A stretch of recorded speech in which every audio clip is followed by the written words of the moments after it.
Muhammad is the executive director of the North American office of Quilliam International, a think tank focused on counter-extremism. During the pandemic, we met socially distanced at our offices in Washington, D.C. Muhammad, good to see you. See you too. Welcome. Thank you. Muhammad, I remember after 9/11, I was at a news event and Congressman Porter Goss was speaking. And of course, later he went on to become the head of the CIA, but he was talking about the CIA. And he was saying, if you go to Langley, all the up and comers are learning Russian. Mm-hmm. He goes, and they need to be learning Farsi. And basically his takeaway was the US is doing a great job if they want to fight the past. Mm-hmm. The present and the future, not so much. And sitting here with you, I kind of feel like we're at this inflection point where it's sort of the same thing. I think everybody's focused on the Middle East and not really laser focused on Africa. Is it kind of deja vu all over again? Yeah, absolutely. For me, I as a college student, I studied in Senegal, Mali, Guinea, Sierra Leone, and the Gambia. And one of the interests for me was I wanted to go outside the box. I studied in France first, so I will recognize that. But I realized that my uniqueness moving forward would be in areas that not all my other colleagues were doing growing up in Charleston, South Carolina. And so Africa has been front and center for me since I was in college. Actually, before then, as my family, my aunts who were avid travelers, and their journey back and forth throughout the world, particularly in West Africa, inspired me. And so I think for young people in high school and college, the African continent, its histories, its cultures, its language, both historically and contemporary, must be engaged for sure. And then also for my own self, like I did my PhD at Howard in African Studies. And for me, that really has been enriching, both personally, but also professionally. And now the full conversation or the full circle has come back around where we're all collectively discussing Africa and it being a convening location for so much, dare should I say, a global powers competition, but also a location where we've seen certainly terrorist groups who have left the Arab Middle East and expanded its operations into Africa, in many respects, all 54 nations. The spread of COVID-19 has provided opportunities for militant groups to get stronger and expand farther. In the first month after the pandemic started, violent attacks in sub-Saharan Africa increased 37%. That's according to the Armed Conflict Location and Event Data Project. Extremist groups are also releasing pandemic-related propaganda, capitalizing on the human and economic losses and blaming governments' incompetence. Some jihadi groups have even started delivering food and providing health care in areas where state control is weak. What is it about COVID that's kind of paved the way for this? Obviously, people were stuck at home. A lot of people have lost income. I mean, there's a lot of ingredients, but what do you see as one of the reasons why? Well, I think with COVID-19, people, human beings like socialization. And part of our efforts and our secret sauce in rehabilitating in people is the interaction with another human being. And we are all probably very tired of using this virtual world that we have to communicate with individuals.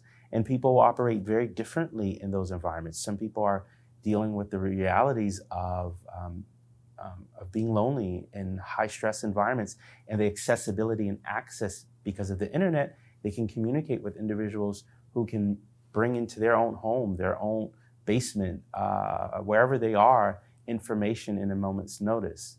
And so on top of ideology, on top of messaging, and top of, if I could say, economic loss, it's created another perfect storm for individuals to be radicalized. I also want to point out, the process of radicalization and mobilization can be very different. People can be radicalized and from sort of the old paradigm could be radicalized for years, and it might take them, the time period of why an individual is radicalized or how they're radicalized, and then looking for a moment of opportunity for a target and to go carry out the action.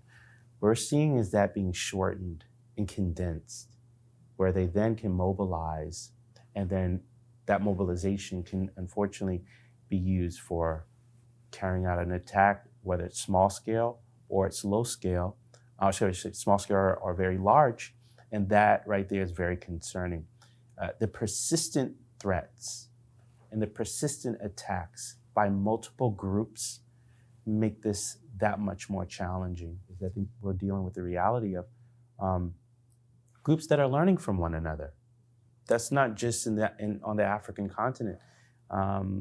Historically, we call them hoppers, switching from one ideology to another.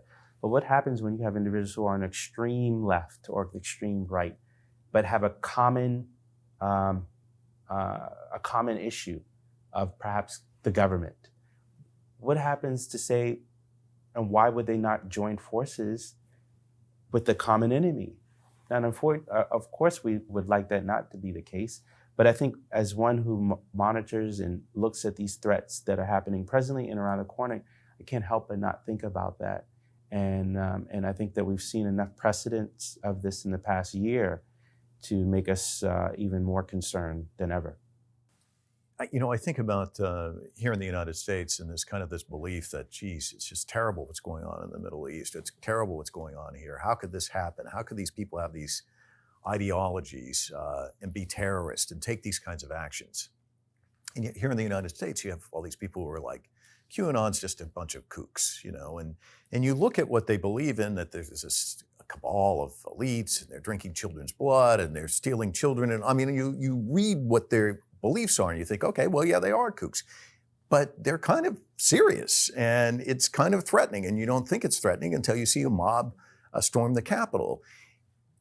Is there a sense that people just kind of get lulled into like, well, we should just ignore these people and they'll go away, where they really shouldn't have that kind of belief?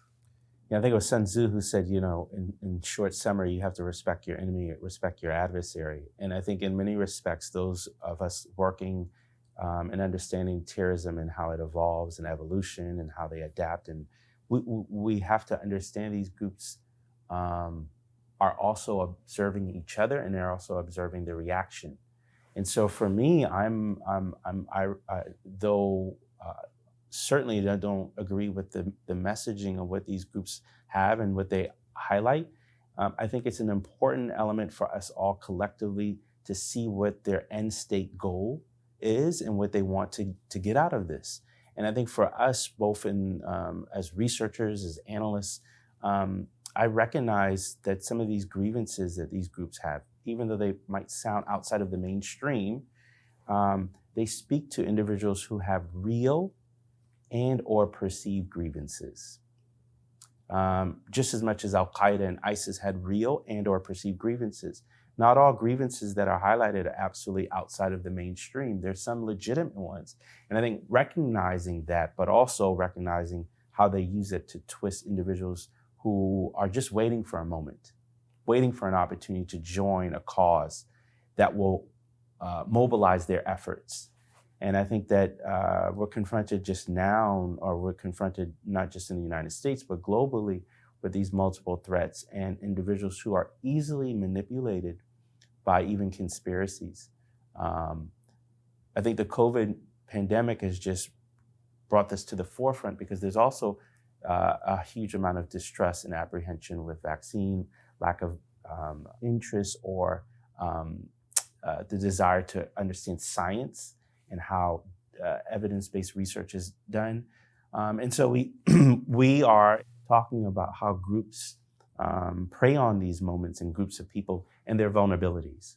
And I think those vulnerabilities are exploited by individuals who perhaps know, not just perhaps, but certainly know what they're doing as well. According to the 2020 Global Terrorism Index, 7 of the 10 countries with the biggest increases in terrorism-related deaths were located in sub-Saharan Africa. So give us an overview. Who are we looking at? Because I think, there's the obvious Al-Shabaab jumps to mind, but it's more layered than that, isn't it? These groups operate not always as a monolith. We have to look historically, but also to the present.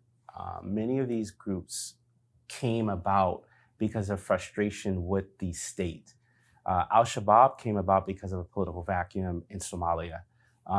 In 2012, in a coup attempt that took place In Mali, we see the rise of Al-Qaeda in the Islamic Maghreb.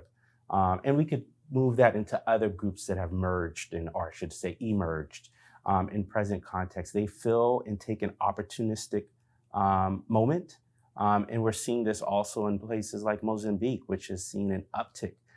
We must remember that we've seen an exponential increase of attacks in Islamist recruitment, radicalization, and ultimately mobilization that we haven't seen elsewhere throughout the world. And so the African continent has become the center point for jihadist extremism that in other locations, particularly right here in the United States, we've seen moving into another direction in terms of other threats, particularly from white supremacist extremism as well. You think about the Chibok girls. They're abducted. It's a huge international story. Bring back our girls. You see the hashtag. But then the story kind of fades. People move on. They're focused on this or that.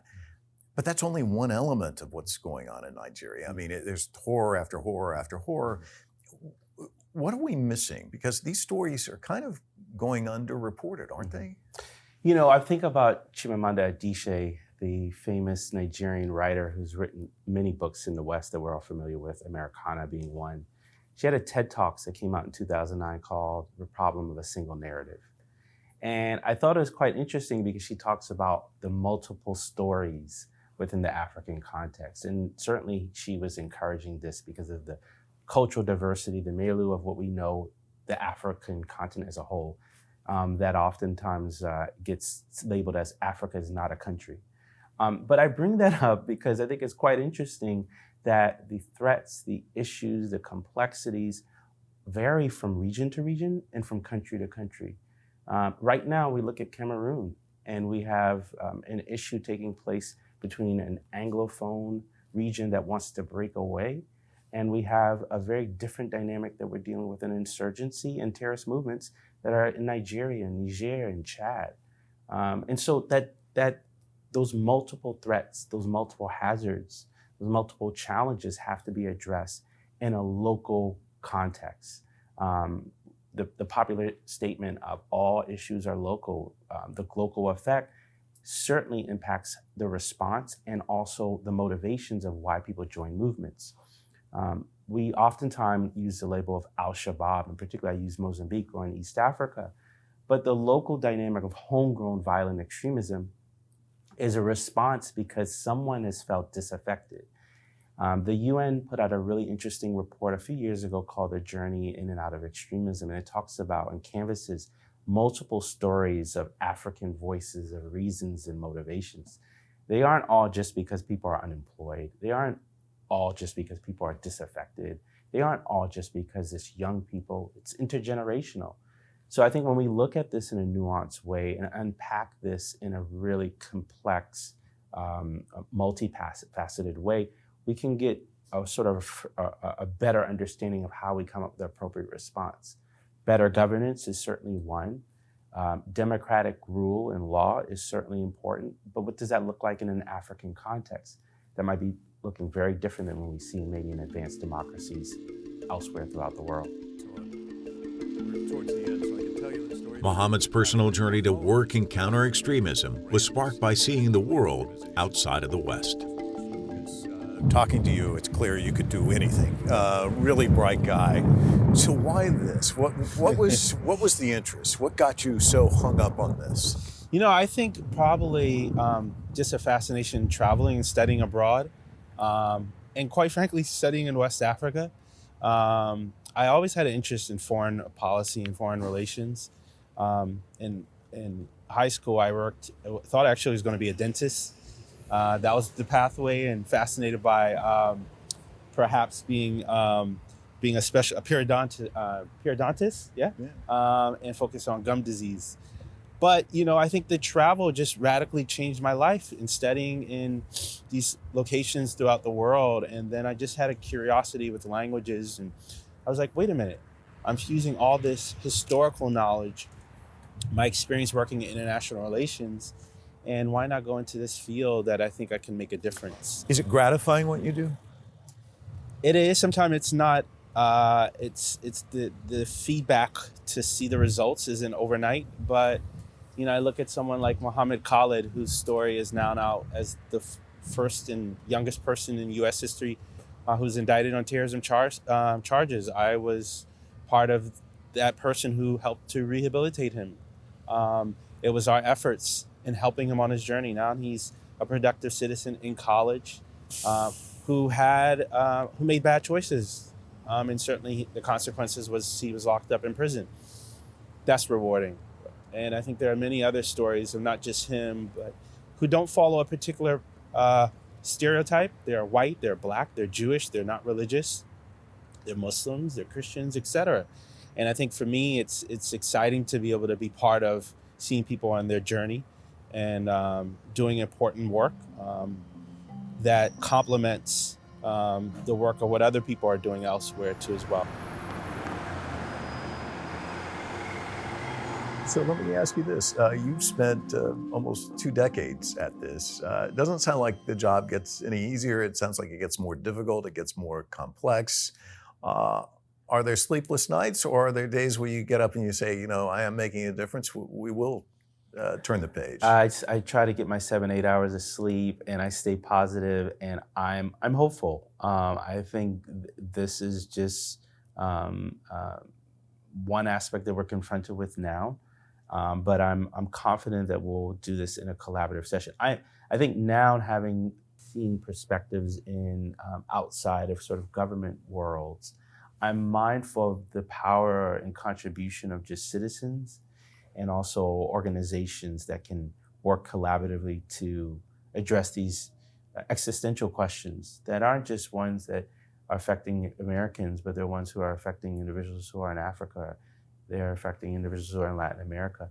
And I think that if we can work in some conjunction, we won't always agree, but if we can work in partnership, it keeps me hopeful of what the future can bring. That's a little bit more optimism, hopefully. We always appreciate that. Thank you so much. Thank you.